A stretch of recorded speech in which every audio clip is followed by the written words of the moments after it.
नमस्कार दोस्तों, आप सभी का लॉ सीखो के दैनिक समाचार विश्लेषण में। तो चलिए आज के आर्टिकल देखते हैं। आज का हमारा पहला आर्टिकल जो है लोक अदालत के बारे में बात करता है। लोक अदालत जो कोविड टाइम पे अपग्रेड भी हुई है और ई लोक अदालत भी हमें देखने को मिलती है।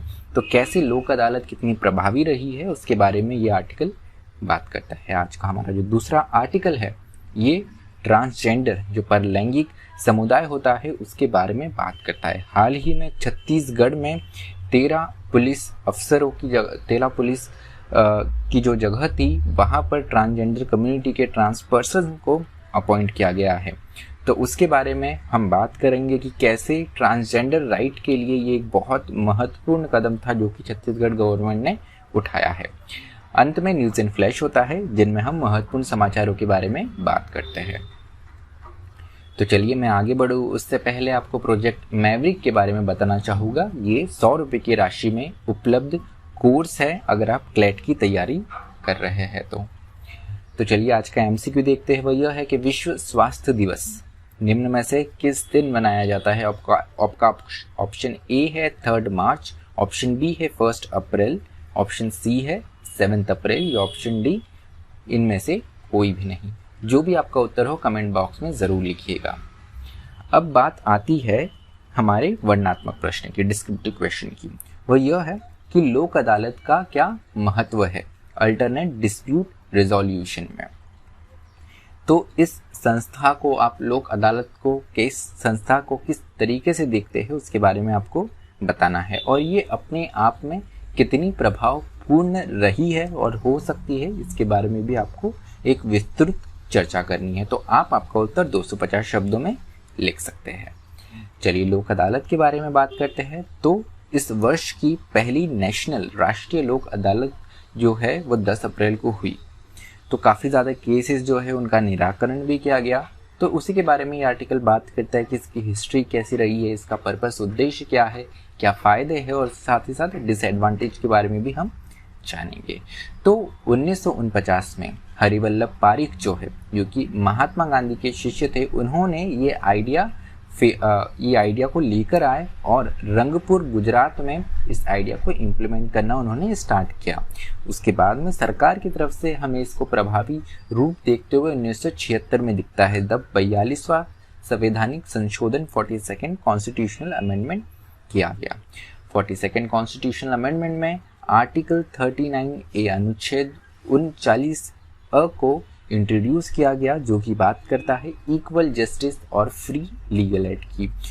इसी डायरेक्टिव प्रिंसिपल को देखते हुए 1987 में लीगल सर्विस अथॉरिटीज एक्ट 1987 जो है वो पास और इनेक्ट किया गया। तो इसको अगर हम देखें जो प्रभावी रूप में 1995 में आया, इसका उद्देश्य था कि जो हमारी सोसाइटी का निचला तबका है जो कि लीगल सर्विस अफोर्ड नहीं कर सकते हैं उनके लिए free legal service legal aid देना, साथ ही साथ लोक अदालत ऑर्गेनाइज करना जिसमें सबको जस्टिस मिल पाए और केसेस जो पेंडेंसी है इनका जल्दी से रिजोल्यूशन हो पाए। इसको देखते हुए ये एक्ट लाया गया। तो इसका उद्देश्य अगर हम देखें तो यहाँ पर लोक अदालत का जो उद्देश्य होता है जैसे मोटर व्हीकल एक्सीडेंट क्लेम्स हो गए या पब्लिक उपयोगी जो है जो जन उपयोगी सेवाएं हैं उनसे रिलेटेड डिस्प्यूट्स हो गई। उसके साथ में डिसऑनर ऑफ चेक रहता है, चेक बाउंस के जो मामले रहते हैं, ज़मीन, लेबर और मैट्रिमोनियल जो डिस्प्यूट्स रहती है डाइवोर्स को छोड़ के, इन सारे मामलों में एक एमिकेबल सॉल्यूशन निकल सके, एक शांतिपूर्ण एक यहाँ पर वो जो भी आपका मैटर रहेगा वो सुलझ पाए, उसको देखते हुए लोक अदालत का ये मुख्य उद्देश्य है। अब इससे एडवांटेज ये है, फ़ायदे ये है कि ये पार्टी अपने तरीके से चला सकती है, यहाँ पे उनके खुद के इनिशिएटिव पे होता है। दूसरी बात ये है कि फटाक से हम इसे बहुत जल्दी से हम इसको स्पीडली डिस्पोज कर सकते हैं। यहाँ पे CPC और CRPC आपको स्ट्रिक्टली फॉलो करने की कोई ज़रूरत नहीं होती है। प्रोसीजर जो लोक अदालत में रहती है वो काफ़ी लचीली और फ्लेक्सिबल होती है। उसके अलावा आर्थिक रूप से इकोनॉमिकली भी ये काफ़ी ज़्यादा आपको एक सस्ती पड़ती है। यहाँ पर कोई कोर्ट फी लगाने की आपको आवश्यकता नहीं होती है, तो ये अपने आप में इकोनॉमिकल भी होती है। उसके अलावा यहाँ पर जो अवार्ड पास किया जाता है उसको लेकर आप अपील नहीं कर सकते। मतलब यहाँ पे फाइनलिटी रहती है आपके अवार्ड पे, जो भी जजमेंट आया है, जो भी निर्णय लिया गया है लोक अदालत के द्वारा, वो अपने आप में पूर्णतः और अंतिम होता है। तो यहाँ पर जो अवार्ड पास किया जाता है ये अपने आप में सिविल डिग्री के रूप में देखा जाता है। इसके कुछ नुकसान भी बताए गए हैं इस आर्टिकल में। नुकसान ये है कि जो आपका आइडिया ऑफ जस्टिस है वो कहीं ना कहीं उसका जो इम्पोर्टेंस है, जो महत्व है, वो कम होता है। क्योंकि बहुत से केसेस में ये देखने को मिलता है कि ऐसे लोग, पुअर लोग जो कि लीगल सर्विस अफोर्ड नहीं कर सकते हैं, लेकिन वो इस मामले में फंस गए तो कहीं ना कहीं वो कॉम्प्रोमाइज़ कर लेते हैं। मतलब यहाँ पर जहाँ पर वो सही रूप से पूर्ण हक रखते हैं किसी चीज़ का, उसको भी इन्हें यहाँ पर कॉम्प्रोमाइज़ करना पड़ता है। आंकड़ों की दृष्टि से देख लेते हैं कि कितनी प्रभावी रही है लोक अदालत। तो नेशनल लीगल सर्विस अथॉरिटी के डेटा के अनुसार अगर हम देखें तो 2016 से 20 के बीच में लोक अदालत में करीब 52,46,415 केसेस जो है वो डिस्पोज ऑफ किए गए।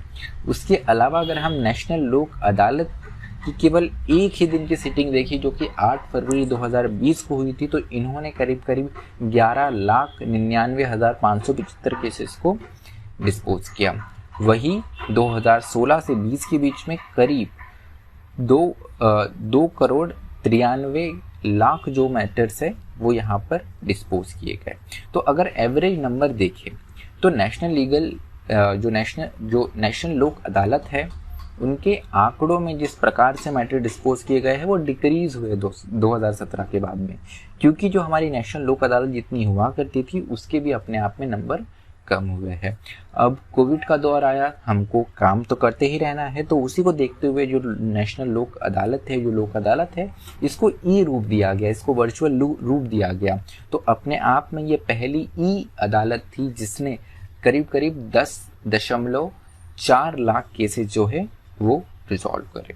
उसके अलावा अगर हम नेशनल जुडिशियल डेटा ग्रिड देखें तो यहाँ पर हमारे जो तालुका और डिस्ट्रिक्ट कोर्ट है, जो हमारे तहसील और जिले के स्तर के जो कोर्ट है, यहाँ पर करीब 17% जो केस है वो 3 से 5 साल पुराने हैं। हाई कोर्ट में जाया जाए तो हाई कोर्ट में पता चलता है कि करीब 20.5% जो केसेस है ये 1 से 5 साल पुराने हैं, और 17% तो ऐसे केसेस है जो 10 से 20 वर्ष पुराने हैं। सुप्रीम कोर्ट में आज की तारीख में करीब 66,000 मैटर्स जो है वो पेंडिंग है। वही हाई कोर्ट में यह आंकड़ा 57 लाख पे आता है, और सब ऑर्डिनेट कोर्ट्स जो हमारी निचली अदालतें हैं इसमें करीब 3 करोड़ मैटर्स जो है वो आज की तारीख में लंबित है, पेंडिंग है। चलिए दूसरे आर्टिकल की ओर बढ़ते हैं, जो कि पर लैंगिक अधिकार, ट्रांसजेंडर राइट्स के बारे में बात करता है। तो बड़ी ही अच्छी खबर है कि छत्तीसगढ़ पुलिस में ट्रांसजेंडर कम्युनिटी, जो पर लैंगिक कम्युनिटी है, उनसे 13 लोगों को कांस्टेबल की पोस्ट पे अपॉइंट किया गया।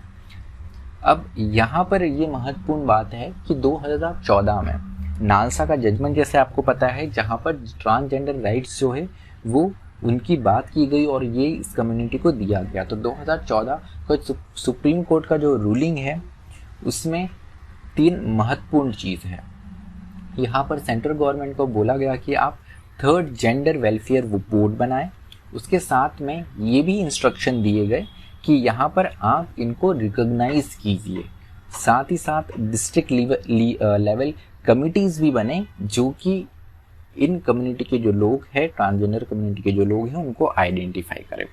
ट्रांसजेंडर कम्युनिटी की अगर हम बात करें तो ये वो कम्युनिटी होती है, आप इन्हें तीसरे लिंग के रूप में, 3rd जेंडर के रूप में मान सकते हैं। यहाँ पर हम हमेशा से एक लंबे समय से जेंडर को केवल बाइनरी में देखते थे, या तो हम यहाँ पर पुरुष और महिला में इन्हीं में बांटते थे। लेकिन हमको ये समझने की आवश्यकता है, जैसे सुप्रीम कोर्ट ने भी कहा है कि हमारे देश में, हमारे वर्ल्ड में यहाँ पर 3rd जेंडर भी है, ट्रांसजेंडर जिन्हें कहते हैं, हिंदी में हम जिन्हें पर लैंगिक कहते हैं। तो क्या महत्व है इस स्टेप का? तो NALSA versus Union of India जो 2000 का जजमेंट है, यहाँ पर transgender rights were not legally recognised before SC ruling. तो यहाँ पर इस सुप्रीम कोर्ट रूलिंग के पहले जो ट्रांसजेंडर राइट्स थी, इनके जो हक थे, इसको रिकॉग्नाइज ही नहीं गया था। सिर्फ हम जेंडर बाइनरी में ही देखा करते थे। इसी को देखते हुए सुप्रीम कोर्ट ने यहाँ पर भी इनको एक समान अधिकार और सुरक्षा देने की बात की और साथ ही साथ ट्रांसजेंडर्स के लिए एक लॉ बनाने की भी बात की गई। तो अगर आज की स्थिति में देखें तो ट्रांसजेंडर कम्युनिटी को किसी भी प्रकार का यहाँ पर आरक्षण नहीं है। वैसे इनको अगर वास्तविकता में देखें तो इन्हें काफ़ी ज़्यादा अब्यूज़, भेदभाव देखने को मिलता है। कई बार ऐसे भी देखने को मिलता है कि इनके खुद के परिवार के लोग ही इन्हें छोड़ देते हैं। तो कुछ महत्वपूर्ण कन्वेंशन और लॉज हैं।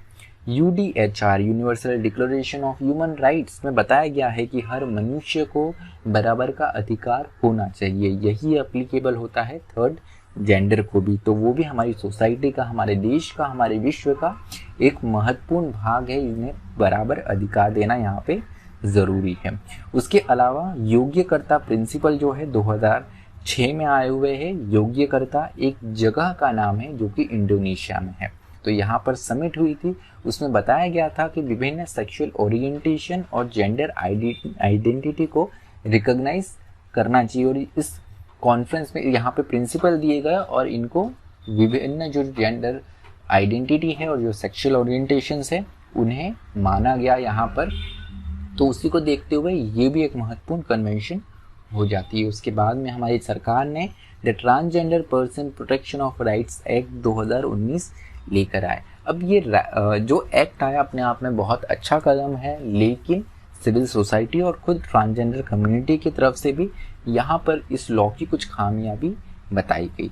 लेकिन इस लॉ की जो सबसे अच्छी बात है, जो कहीं ना कहीं सुप्रीम कोर्ट ने भी कहा है कि यहाँ पर आपने कम से कम जो ट्रांसजेंडर पर्सन है उनको रिकॉग्नाइज किया है कि हाँ वो भी एग्जिस्ट करते हैं। और थर्ड जेंडर जैसी चीज़ भी कोई होता है, आपने उनकी जेंडर आइडेंटिटी जो है उसको भी रिकॉग्नाइज किया है। नहीं तो हम सिर्फ जेंडर आइडेंटिटी जो है इसको बायोलॉजिकल टेस्ट के रूप में बांट देते हैं। लेकिन जैसे सुप्रीम कोर्ट ने बताया कि ये साइकोलॉजिकल टेस्ट के ऊपर बेस्ड होना चाहिए, तो इस लॉ में भी इसी चीज़ की बात की गई है। तो ये अपने आप में बहुत अच्छा कदम है। आगे आने वाले समय में और भी इस कम्युनिटी को, समुदाय को राइट्स मिले और ये भी सभी समुदायों के साथ में, सभी देश के नागरिकों के साथ में देश की तरक्की में अपना योगदान दें।